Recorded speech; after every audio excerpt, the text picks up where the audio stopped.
বিগত 100 বা 150 বছর থেকে এই বাংলাদেশে একটাও স্কুল ছিল না, সব ছিল মাদ্রাসা। ব্রিটিশরা আসার আগে এই দেশের সবাই শিক্ষিত, সবাই মাদ্রাসা শিক্ষিত। ইখতিয়ার উদ্দিন মোহাম্মদ বিন বখতিয়ার খিলজি আজ থেকে 1250-1300 বছর আগে যখন এই দেশে ইসলাম নিয়ে আসেন, ওনার হাতেই 83,000 মক্তব, মাদ্রাসা, মসজিদ, বিদ্যালয়। ইসলামে মসজিদও বিদ্যালয়, মক্তবও বিদ্যালয়, মাদ্রাসাও কি বিদ্যালয়। 83,000 কয়টা লোক ছিল? উনি প্রতি 33 জন নাগরিকের জন্য একটা বিদ্যালয় দিয়েছিলেন।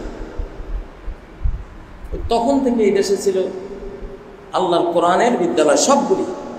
প্রাইমারি বিদ্যালয়ও কোরআনের বিদ্যালয়, সেকেন্ডারি বিদ্যালয়ও কোরআনের বিদ্যালয়, ভার্সিটি লেভেলের বিদ্যালয়ও কোরআনের বিদ্যালয়, সবাই কোরআনের ছাত্র। 1757 সালে যখন ইংরেজ আসলো,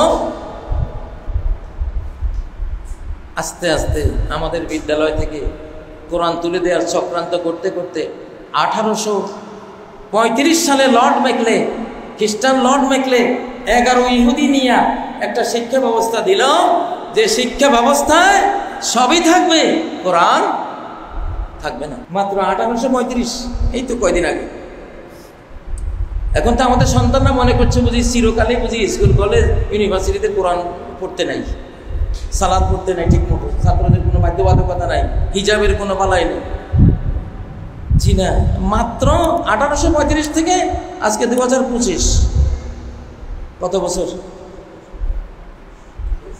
150, 2 শতাব্দী, 2 শতাব্দী আমরা এই কোরআনের শিক্ষা থেকে ব্যাপক জনগোষ্ঠীটা বঞ্চিত হয়েছে।